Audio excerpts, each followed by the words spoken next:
예레미야 51장 54절에서 58절 말씀까지 우리 교독으로 말씀을 봉독하도록 하겠습니다. 바벨론으로부터 부르짖는 소리가 들리도다. 갈대아 사람의 땅에 큰 파멸의 소리가 들리도다. 이는 여호와께서 바벨론을 황폐하게 하사 그 큰 소리를 끊으심이로다.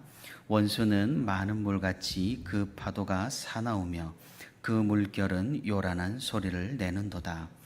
곧 멸망시키는 자가 바벨론에 이르렀음이라. 그 용사들이 사로잡히고 그들의 활이 꺾이도다. 여호와는 보복의 하나님이시니 반드시 보응하시리로다. 만군의 여호와라 일컫는 왕이 이와 같이 말씀하시되, 내가 그 고관들과 지혜 있는 자들과 도백들과 태수들과 용사들을 취하게 하리니 그들이 영원히 잠들어 깨어나지 못하리라. 우리 함께합니다. 만군의 여호와께서 이와 같이 말씀하시니라. 바벨론의 성벽은 폐화되겠고 그 높은 문들은 불에 탈 것이며 백성들의 수고는 헛될 것이요 민족들의 수고는 불탈 것인즉 그들이 쇠잔하리라. 아멘. 오늘도 이렇게 새벽의 시간에 하나님과 동행하기 위해 새벽기도에 자리한 우리 모든 성도 여러분 진심으로 환영하고 또 축복합니다. 오늘 함께 말씀 듣는 가운데 또 말씀 붙들고 기도하는 가운데 하나님의 크신 은혜와 위로가 풍성히 있기를 주님의 이름으로 소망합니다. 오늘 우리가 읽은 본문은 예레미야 선지자의 마지막 예언을 기록한 그런 부분입니다. 우리가 2주 동안 살펴봤듯이 예레미야 선지자는 정말로 기구한 삶을 살았습니다. 백성들의 정서와 반하는 또 모든 사람들의 생각과는 다른 말들을 그는 직접 입에서 쏟아내야 했기 때문입니다. 희망 대신 절망을 이야기해야만 했고 승리 대신 패배를 선포해야만 했습니다. 물론 그의 메시지에는 회복이 포함되어 있었지만 이미 완전하게 완벽하게 무너진 뒤의 회복이 지금 당장 무슨 소용이었겠습니까? 그러니 예레미야 선지자의 이야기에 사람들은 관심을 기울이지를 않았고 나중에는 절망을 이야기하는 예레미야 선지자를 이스라엘 백성들은 미워하기에 이르렀습니다. 그러니 예레미야 선지자 평생에 어려움이 있었던 것은 당연했습니다. 어느 시대나 거짓 선지자가 있기 마련입니다. 예레미야 선지자 시대에도 거짓 희망과 헛된 소망을 이야기하는 하나냐라는 선지자가 있었습니다. 바벨론에게서 하나님은 우리를 구원해 주실 것이다. 우리는 선택받은 민족이니 하나님께서 절대로 버리시지 않으실 것이다. 그는 가열찬 희망의 메시지를 선포했지만 이런 메시지들은 모두 하나님에게서 온 것이 아니었습니다. 역사가 증명해 주듯 또 성경이 우리에게 알려주듯 이 하나냐의 메시지는 거짓이었습니다. 하지만 사람들은 그런 헛된 말에 위로를 얻고 또 용기를 얻었습니다. 그의 거짓 선포에 희망을 느꼈습니다. 그러니 오히려 이 거짓 선지자가 중용받는 아이러니한 일이 벌어졌습니다. 제가 2주 전 월요일에 예레미야를 시작하면서 이런 말씀을 드렸습니다. 선지자의 진실성을 판별하려면 어떻게 해야 하는지를 말입니다. 먼저는 그가 하나님의 부르심을 받았는지를 살펴보면 된다라고 말씀을 드렸습니다. 예레미야 1장에 나오듯이 예레미야 선지자는 이 조건에 걸맞은 그런 사람이었습니다. 두 번째로는 신명기에서 말씀하듯이 이 선지자가 진실됐는지 어떻게 판별할 수 있냐면 그의 예언이 성취되었는지를 살펴보면 된다라고 그렇게 말씀을 드렸습니다. 예레미야가 했던 예언들은 모두 성취가 되었습니다. 특별히 오늘 본문의 내용 바벨론이 심판을 받아서 황폐하리라는 이 마지막 예언도 역사적으로 이루어진 것을 우리는 확인할 수가 있습니다. 오늘 본문의 내용을 포함하여서 모든 예레미야서의 내용이 실제로 이루어졌고 또 역사적으로 일어났습니다. 그러니 예레미야 선지자는 거짓 선지자가 아니었고 정말로 그가 심판과 파멸과 멸망을 이야기했지만 정말로 하나님의 말씀을 그대로 받은 그런 선지자였던 것입니다. 진실이 가득했던, 그는 명예나 주의나 인기를 쫓지 않고 정말로 하나님의 말씀만을 전했던 그런 선지자임이 이 예언의 성취로 인해서 드러나게 된다라는 것입니다. 그런데 예레미야의 이 마지막 부분에서 우리가 한번 생각을 해봐야 하는 것이 있습니다.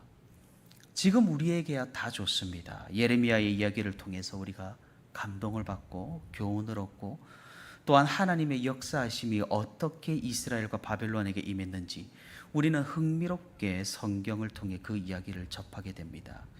예레미야 선지자가 정말로 그런 눈물찬 인생을 살아갔음에도 불구하고 진실된 선지자였음도 알게 되었고, 그런 예레미야를 존경하기도 하고 대단하다고 생각을 하기도 합니다. 그런데 중요한 사실은 정작 이 예레미야 선지자는 자신이 한 예언이 성취가 되는 것을 보지 못하고 죽었다라는 겁니다. 사랑하는 성도 여러분, 한번 생각을 해보시기 바랍니다. 얼마나 억울하겠습니까? 하나님의 말씀을 전하지만 사람들은 믿어주질 않고 나더러 거짓 선지자라고 모함을 합니다. 이 억울함을 풀 길이 있다면 지금 당장에 내가 선포한 하나님의 말씀이 이 땅 가운데 이루어지고 사람들이 그걸 보고 똑똑히 깨닫는 것일 겁니다. 만약 정말 바벨론에 의해 이스라엘이 멸망하고 하나님께서 약속하신 회복이 서서히 이루어진다라고만 한다면 하나냐와 같은 거짓 선지자들이 좋은 대우를 받는 꼴을 보지 않아도 될 겁니다. 자기를 믿지 않았던 이스라엘 백성들이 이 예언의 성취를 직접 목격하면 자신을 다시 보게 될 겁니다. 예언이 성취가 되어야 이 예레미야 선지자의 억울함이 정말로 풀릴 것만 같다라는 그런 말입니다. 하지만 우리는 예레미야 선지자의 마지막을 잘 알고 있습니다. 바벨론에 의해 이스라엘이 멸망하고 난 뒤 그는 예루살렘에 남겨진 자들과 함께 고국 땅에 남았습니다. 그곳에서 애굽으로 다시 끌려간 예레미야는 결국 그곳에서 숨을 거두게 됩니다. 결국에는 그가 전했던 하나님의 말씀이 이루어지는 것을 보지 못하고 평생을 고통과 고난 가운데에서 지내야 했던 겁니다. 이 얼마나 억울한 인생이란 말입니까? 예레미야가 진실되게 하나님의 말씀을 전했다고 딱히 이 땅에서 하나님께 복을 받은 것은 없는 것 같아 보입니다. 오히려 자신이 한 그 멸망의 예언이 이루어지면서 혹독한 시대 속에 휘말려 들어간 것이 전부였습니다. 바벨론에게 모든 것을 빼앗긴 이스라엘 백성들은 그러면 이 예레미야를 보며 존경하고 신뢰를 하게 되었을까요? 정말로 예레미야의 말대로 이루어졌구나, 예레미야 선지자의 말씀을 우리가 따르자라고 했을까요? 아마도 그렇지 않았을 것이라고 생각을 합니다. 오히려 예레미야 선지자가 괜히 그런 예언을 해서 우리가 정말로 멸망하게 생겼구나, 이스라엘의 승리를 위해 기도한 사람이 아니라 멸망을 위해 기도한 선지자가 그가 아니냐라고 생각을 했을 법합니다. 왜냐하면 그 정도로 패역하고 귀를 닫은 백성이었기 때문이겠죠. 아마 예레미야 선지자는 멸망하고 나서 더 혹독하면 혹독했지 평탄하고 쉬운 삶을 살지는 못했을 것입니다. 예레미야 선지자는 평생을 기도했을 것입니다. 오늘 본문의 바벨론의 멸망과 그리고 이스라엘의 회복을 위해서 말입니다. 하나님께서 약속하신 그날이 오기를, 자신이 했던 이 예언들이 속히 하루빨리 성취되기를 그는 평생을 기도했을 겁니다. 하지만 하나님의 시간과 예레미야의 시간은 야속하게도 비껴나갔던 것이죠. 결국 예레미야는 이 땅에서 자신의 예언이 성취되는 것을 보지 못하고 생을 마감해야 했습니다. 사랑하는 성도 여러분, 우리가 하나님을 믿는다고 믿고 하나님의 일을 한다고 열심히 헌신하고 그리스도의 교회를 위해 그렇게나 애를 씁니다. 하지만 언제나 종종 그렇듯이 우리의 헌신이 꼭 그것이 양적이든 질적이든 부흥과는 직접적으로 연결이 되지가 않는 듯 보입니다. 하나님의 약속하심을 믿고 우리가 열심을 내고 헌신을 하면 무언가 이루어져야만 할 것 같습니다. 하지만 야속하게도 우리가 열심을 낸다고 결과가 매번 좋지만은 않은 것이 우리가 직면한 현실입니다. 여기에서 우리가 정말로 얻어야 하는 교훈이 있습니다. 예레미야도 마찬가지였다라는 사실입니다. 그 위대하고 하나님의 부르심을 받고 하나님의 말씀을 진실되게 가감없이 전한 그 선지자조차도 그의 생명이 다하는 그날까지 무언가 시대가 바뀌고 상황이 바뀌고 그 말씀이 이루어지는 것을 보지를 못했다라는 사실이죠. 그럼 우리는 어떠해야 할까요? 지금 시대에, 지금 상황에서 우리는 어떠한 마음으로 교회를 섬기고 신앙생활을 해야 할까요? 아마도 다음 세대와 밀접한 사역을 하시는 성도님들은 정말로 뼈저리게 느끼셨을 것만 같습니다. 그래도 요즘에는 우리 다음 세대로 인해 우리 교회가 행복하고 기쁨을 느끼고 성도들이 보람을 느끼는 것은 정말로 다행입니다. 하지만 많은 경우 많은 교회들에게 다음 세대 사역은 정말로 밑빠진 독에 물 붓기가 현실입니다. 우리가 아무리 열심을 내고 아무리 인력을 갈아넣고 아무리 재정을 쏟아부어도 열매 하나 보기가 어려운 것이 지금 시대의 잔혹한 현실이겠죠. 그 반면에 우리는 너무나 성격이 급합니다. 당장 눈앞에서 무언가 이루어지기를 원합니다. 우리가 쏟아부은 것, 투자한 것, 열심을 낸 것의 결과, 보람, 부흥이 당장에 보기를 우리는 오히려 스스로를 강제한다라는 사실입니다. 하지만 우리가 기억해야 하는 것은 이 예레미야 선지자도 70년을 기다리다 하나님께로 돌아갔다라는 사실입니다. 우리가 기억해야 하는 것은 우리 주님께서도 십자가에서 바로 그 권능으로 내려오시지 않으시고 죽기까지 기다리셨다라는 사실입니다.